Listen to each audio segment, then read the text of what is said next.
Hello အားလုံးပဲမင်္ဂလာပါရှင်ဒီနေ့ကတော့ဒီမုတ်ချိုပွဲလေးတစ်ပွဲပြုလုပ်မှာဖြစ်ပါတယ်ဖေဖေစားချင်နေရဆိုတော့ပေါ့နော်ဒီနေ့ဒီမုတ်ချိုပွဲလေးလုပ်ဖြစ်ပါတယ်ရှင်သူကလေနိုင်ငံတွေကလည်းအမျိုးမျိုးပြောနေကြတယ်ပေါ့နော်ထိုင်းလိုလည်းပြောတယ်တရုတ်လိုလည်းပြောတယ်မလေးရှားမုတ်လိုလည်းပြောတယ်ပေါ့နော်ဘယ်နိုင်ငံမှအတိအကျသိချာမသိလို့ကျမတို့ထည့်မပြောတော့ပါဘူးကျမကတော့အယောင်လေးက3ယောင်လုံးမှာဖြစ်ပါတယ်3ယောင်လုံးမှာဖြစ်တဲ့အတွက်အနီရောင်လေးကိုကကျမ strawberry ရဲ့အယောင်လေးကိုအသုံးပြုပါတယ် strawberry လေးကိုစကားလေးနဲ့တိုက်ချပြီးတော့သူ့ရဲ့အနီရောင်လေးကိုကျမယူပါမယ်ရှင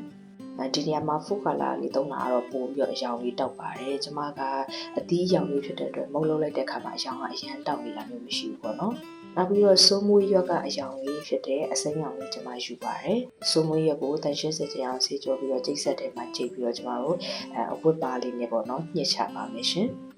်ဒီအသီးနှံနေရတဲ့အရောင်လေးတွေကကြတော့လေကျွန်တော်တို့မုတ်ရောင်တွေမှာတောက်တောက်လေးဖြစ်နေပါအောင်ရှင်food color လေးသုံးခြင်းနဲ့ဆိုသုံးနိုင်ပါတယ်နော်အရင်ဆုံးကျမကမွှေးဆန်မုတ်ကိုတစ်ထုပ်နီးပါသုံးပါတယ်ပြီးသွားရင်ဘလောဘီနန်ကုံမုတ်ကဒီခွက်နဲ့တဝက်လေးသုံးပါတယ်ပြီးတော့ခြုံမုတ်ကိုလည်းဒီခွက်ရဲ့တဝက်လေးပဲသုံးပါတယ်ခမင်းစားစုံနဲ့ဆိုလို့ရှိရင်တော့3စုံလောက်ရှိမယ်ပေါ့နော်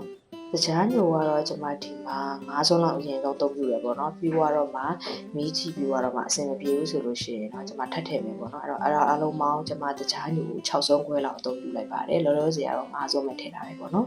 ်ဒီနေရာမှာတခြားညိုမဟုတ်ဘဲနဲ့တခြားအဖြူလေးတော့ပိုကောင်းပါတယ်အရောင်လေးပိုလာပါတယ်ပြီးသွားရင်တော့အုံတို့ကတော့ကျွန်မဒီခွက်နဲ့ပေါ့နော်များလေးသုံးလိုက်ပါတယ်ရှင်ဒီလိုကျွန်မဒီခွက်နဲ့2ခွက်လောက်ထည့်ပြီးတော့မုတ်သားလေးနှမ်းဆက်သွားအောင်အရင်ဆုံးဖြောပါတယ်ကျွန်မဒီမှာအုံတို့ကိုသုံးလိုက်တာ350 ml လောက်တော့ရှိမယ်ပေါ့နော်350 ml 400နီးပါးလောက်တော့ရှိပါမယ်ကျွန်မခွက်နဲ့ပဲချိန်သွားတာဖြစ်တဲ့အတွက်ကျွန်မကိုပေါ့နော်တေချာအတိအကျတော့မှတ်မိတော့လို့ပါရှင်မုတ်ရဲ့အဖြစ်အကျဲနေထွားမှာပါပဲမူတည်ပြီးတော့ကျွန်မကတော့ဖြောသွားတာဖြစ်ပါတယ်တကြားလေးလိုလိုကျွန်မကတကြားကိုတစ်စုံနဲ့တစ်ခွက်ထပ်ထည့်လိုက်ပါတယ်စားလေးလည်းထည့်ပါတယ်စားကိုကတော့ကျွန်မလက်ဖက်စားစုံနဲ့တစ်ခွက်လောက်ပဲထည့်ပါတယ်ပြီးမှရင်ခွက်3ခွက်မှာအညီမျှလေးခွဲလိုက်မယ်ပေါ့နော်တကြားညိုသုံးလာတာဖြစ်တဲ့အတွက်မုတ်သားလေးကအဖြူရောင်လေးဘက်တော့မသွားပါဘူးနည်းနည်းအညီညစ်တဲ့ဘက်ကိုသွားတယ်ပေါ့နော်အဲ့တော့ကိုကဖြူဖြူဖွေးဖွေးလေးကြိုက်တယ်ဆိုရင်တော့တကြားဖြူလေးသုံးနိုင်ပါတယ်ရှင်ဖြော်တာကတော့ကျွန်မအတိအကျမပြောဘူးဆိုတာပေါ့နော်ကိုဖြော်တဲ့မုတ်သားလေးပေါ်မှာမူတည်ပြီးတော့ပေါ့နော်အပြည့်အကျဲလေးကကိုမိမိစိတ်ကြိုက်လေးသုံးပြနိုင်ပါတယ်ရှင်ကျွန်မမှတ်မိတဲ့လောက်ကတော့350 400 ml နီးပါးလောက်တော့ကျွန်မအသုံးပြုလိုက်ပါတယ်အဲ့တော့ခုနကချစ်ထားတဲ့ strawberry လေးကိုတစ်ခွက်ထည့်ပါတယ်ပြီးပါရင်မုတ်ထဲမှာအရောင်လေးတွေနှက်ဆက်သွားအောင်တေချာပုံပဲပေါ့နော် food color ကတော့ကျမတို့မုတ်လုံးလိုက်လို့ရှိရင်အရောင်တောက်တောက်လေးရတယ်ပေါ့နော်ကျမတို့အသီးနှံရဲ့အရောင်ကကျတော့မုတ်လုံးလိုက်တဲ့ခါကျအရောင်တောက်တောက်လေးမဖြစ်ပါဘူးရှင်ဒီမှာတော့စွန်းမွေးရွက်အရည်လေးကိုလည်းကျမထည့်လိုက်ပါမယ်စွန်းမွေးရက်ကကျတော့အရည်ကိုယူထားတာဖြစ်တဲ့အခါကျတော့လေကျမအနည်းချင်းစီပဲထည့်ရတယ်ပေါ့နော်အရည်အရန်ကျဲဝါမှာဆိုလို့မုတ်ရဲ့အနေထားပုံမူတည်ပြီးတော့ကျမအဆင်ပြေသလိုလေးထည့်ပါတယ်အဲ့တော့ကျမသုံးလိုက်တဲ့အုံလို့က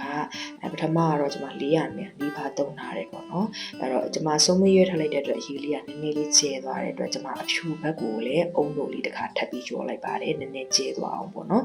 ်မုံနှီလေးကမပြစ်မကျဲလေးကပို့ပြီးအဆင်ပြေပါတယ်အေးဦးဆုံးစတီဖန်လေးကိုကျမအပူပေးပါတယ်အိမ်ကပေါင်းဦးလေးကသေးနေတော့ပေါ့နော်ဒီဘန်းနဲ့မဆန်တာနဲ့ကျမကအလွယ်လေးပဲထေဦးလေးရဲ့အောက်မှာတူလေးခံပြီးတော့ပေါ့နော်ရှည်လေးထည့်တယ်ပြီးတော့တလွာချင်းစီကိုပူပေးသွားပါတယ်ရှင်တလွာချင်းစီကိုလောက်တာတော့4မိနစ်လောက်တော့ကြာတယ်ပေါ့နော်မီးပြင်းရင်တော့တိတ်မကြပါဘူးဒါပေမဲ့မိနစ်ထက်ပေါ့နော်ကိုယ့်ရဲ့မုတ်သားလေးကကြီးလာပြီဆိုရင်ရပါတယ်အဲ့တော့မိနစ်ကိုမတွက်နဲ့ပေါ့နော်ကိုမုတ်သားလေးကကြီးသွားပြီးတောက်တောက်တင်းတင်းလေးဖြစ်သွားပြီဆိုနောက်တစ်ထပ်ကိုထပ်ပြီးတင်လို့ရပါတယ်ရှင်ကျမရဲ့မုတ်ပန်းလေးကကြီးတဲ့အခါကျတော့လေမုတ်အထက်ရည်လေးကတော့အများကြီးမရဘူးပေါ့နော်အဲ့တော့တလွာချင်းစီကိုထဲလိုက်အဖုံးလေးအုပ်ပြီးတော့ကျက်သွားတဲ့အနေထားထိစောက်လိုက်နောက်ထပ်တလွာထဲလိုက်တစ်ခါပိတ်လိုက်နေပေါ့နော်ဒီလိုလေးပဲပြုလုပ်သွားရပါတယ်နောက်ဆုံးအလွှာမှာတော့ကျမက10မိနစ်လောက်တင်ထားလိုက်တယ်ပေါ့နော်ပြီးသွားလို့ရှိရင်အေးခံပြီးတော့မှလုံးဝအေးသွားပြီဆိုတော့မှကျမတို့ဘားလေးတစ်ပန်းနဲ့ထည့်ပြီးတော့မိမိစိတ်ကြိုက်အနေထားလေးလှီးဖြတ်ပါမယ်ရှင်အဲ့တော့အရင်ဆုံးကျမဖျားဆုံးတော့ကပ်ဖို့အတွက်ပြင်ဆင်တာဖြစ်ပါတယ်မြင်တဲ့အတိုင်းပဲပေါ့နော်တဘာဝအယောင်ကိုအသုံးပြုထားတဲ့အတွက်ကျမတို့အယောင်တက်တောက်ကလေးမရဘူးပေါ့နော်အယောင်တက်တောက်ကလေးဆူဆူလေးလိုချင်ရင်တော့ food color လေးအသုံးပြုပါလို့ကျမကအကြံပြုပါတယ်ရှင်အားလုံးကတော့ကြိုက်တယ်ပေါ့နော်ကျမကတော့သိကြိုက်တဲ့ထဲမှာမပါပါဘူးကျမမုတ်အချိုပွဲတွေကိုအရင်ကြိုက်တဲ့ထဲမှာပါတဲ့ခါကျတော့အရင်တော့မကြိုက်ဘူးပေါ့နော်မုတ်ကလေးကချစ်တော့ချစ်စရာလေးစားရတာလည်းမစိုးဘူးပေါ့နော်ဒါမှကတော့ ကျမကတော့ကြိုက်တဲ့ထဲတော့မပါဘူးပေါ့ရှင်ကဲဒီနေ့ vlog လေးကတော့ဒီလောက်ပါပဲနောက်တော့ sorry မှာပြန်တွေ့ပါမယ်အားလုံးပဲ bye bye